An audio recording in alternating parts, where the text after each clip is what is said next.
Alhamdulillah mayyahdillah fahuwal muhtadi wa mayyudlil fala hadiyalah.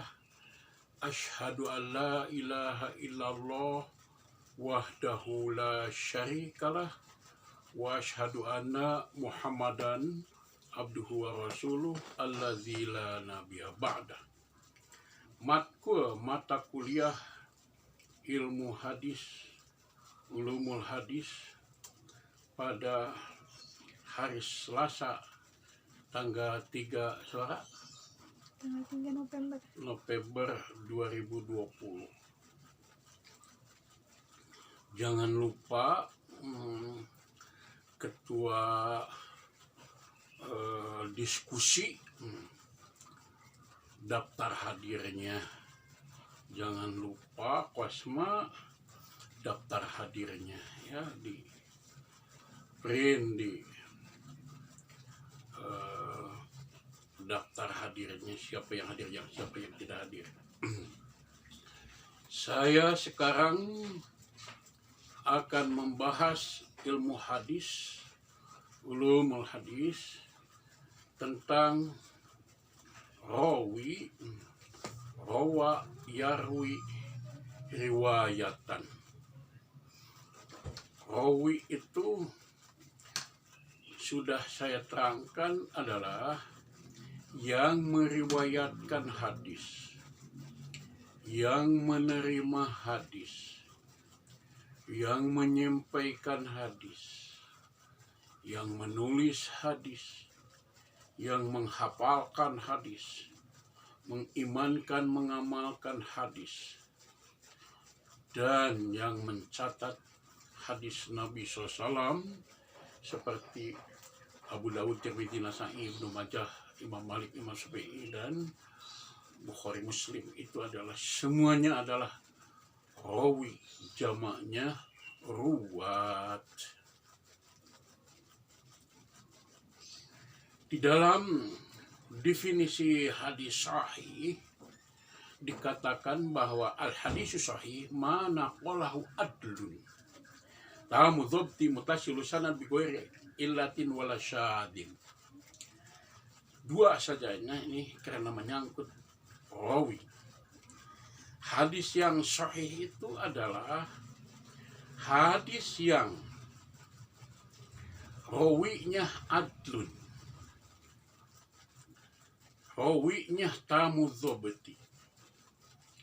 Jadi hadisnya yang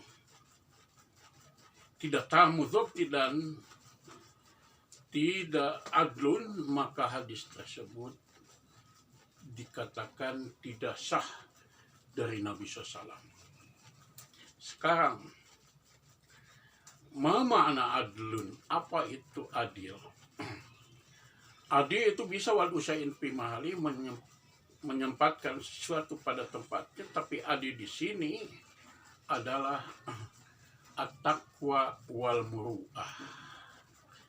Jadi rawi itu harus orang yang bertakwa, muttaqin. Takwa itu adalah imtithalul awamir wa ijtinabun nawahi, melaksanakan segala perintah dan menjauhi segala yang dicegah. Itu adalah takwa.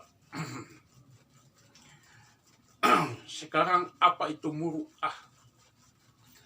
Muru'ah itu adalah yang menjaga kewibawaannya. Muru'ah itu karakteristik seorang rawi yang disebut adalah muru'ah. Jadi menjaga, ngaraksa, ngajaga muru'ah kewibawaannya. Tidak kencing sambil berdiri. Yang kencing yang sambil berdiri itu adalah tidak muru'ah.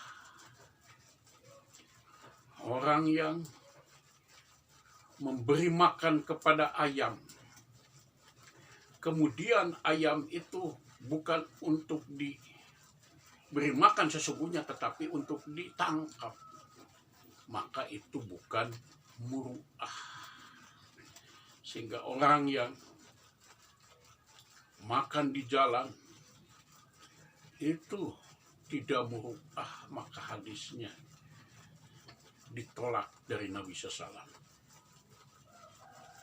Itu adlun, ya, pengertian adlun fil hadis di dalam hadis Nabi SAW atau dalam ilmu hadis.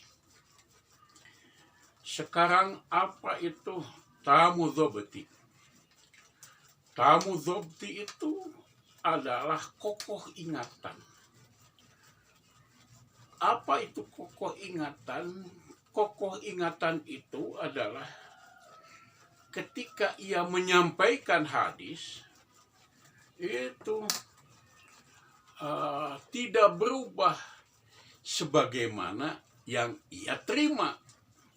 Itu adalah kokoh ingatan. Nah, ada dhobitus sodri, ada dhobitul kitabah. Dhobitus sodri itu adalah orang yang kokoh ingatannya, sehingga apa yang ia sampaikan itu tidak berubah sebagaimana yang ia dengar atau yang ia terima. Gitu ya. Demikian juga ad-dhabtu fil kitabah, dobit kokoh dalam catatan, tulisan. Ketika ia menulis tidak berubah sebagaimana yang ia terima. Itu ya. Contohnya dalam hadis umpamanya riwayat Muslim, man soma Ramadhana imanan wa ihtisaban ghufira lahu ma taqaddama min dhanbihi, man soma Ramadhana tsumma atba'ahu sitan min sawalin kana kasyami dahri. Sawalin itu ditulis sawalin, sitan ditulis sitan. Itu kokoh ingatan tulisan. Tetapi kalau sitan ditulis dengan sayan man soma Ramadhana tsumma atba'ahu syai'an min sawal, maka itu sudah berubah, yang ia dengar tidak sesuai dengan apa yang ia tulis, atau yang ia sampaikan tidak sesuai dengan yang ia dengar, yang ia terima. Itu sedikit tentang rawi yang adlun dan tamu dhobti. Bahwa hadis itu tidak akan terlepas daripada matan, isi materi hadis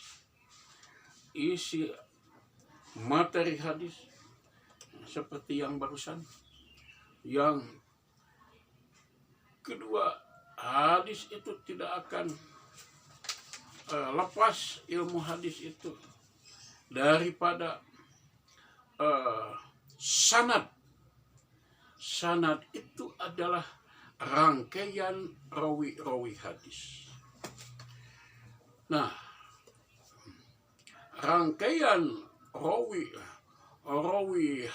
hadis atau sanad itu terdiri daripada rawi dan sigotul ada wa tahammul. Nah, apa itu tahammul wal ada, sigotul itu adalah mengambil atau menerima hadis atau seorang guru kepada muridnya bagaimana cara menerima dan menyampaikan hadis. Itu at-tahammul wal ada. Tahammul wal ada itu setidaknya ada 8 macam. Satu adalah as-sama, mendengar. 2, al-qiraah, membaca. 3. Al-ijazah, ijazah. 4. Al-munawalah, memberi. 5. Menulis al-kitabah. 6. Dengan al-i'lam, pemberitahuan. 7. Al-wasiat, dengan wasiat. 8. Dengan al-wijadah, penemuan. Nah, sekarang kita terangkan satu persatu. Apa itu as-sama? As-sama itu adalah sami'tu, aku mendengar. Langsung si murid mendengar dari gurunya. Ya, jadi guru mengimlakan, mendiktekan, si murid mendengarkan narasi, memberi informasi. Menurut ahli hadis, sima merupakan sigot riwayat paling tinggi, paling kuat di dalam ilmu hadis. Seorang rawi diperbolehkan untuk mengatakan dalam periwayatannya, seorang guru meriwayatkan dengan kata-kata sami itu. Sami itu kan harus dekat. Ro'a itu onaman, melihat itu bisa dari kejauhan. Sekarang sami itu mendengar bisa dari kejauhan. Saya di sini, Anda di sana. Saudara bisa melihat saya, tapi saya tidak bisa melihat Anda. Marhaban biwasiati Rasulullah SAW. Kemudian yang kedua, al-qiraah, membaca. Yaitu si pembaca menyuguhkan hadisnya ke hadapan gurunya dalam periwayatan.